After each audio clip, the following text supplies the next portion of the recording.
28 aya. To al'ummar manzo sallallahu alaihi wasallam sai mu kalli irin hasken da Qur'ani izo mana da shi da kiran da yake mana. Ga wata sura mai ban mamaki ita ce suratul jinni.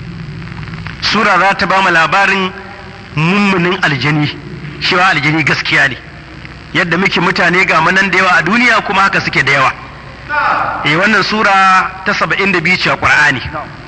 Kuma za ta nuna mana ɗaukakar manzon Allah da mu'ujizar da aka bashi. Domin annabi ya bayyana maka sun masa shaida, baya ƙarya, baya shan giya, baya kushe, baya hasada, baya shan giya, baya bautar gunki. To amma ya zo da abu kuma yana faɗa suna inkarin abu.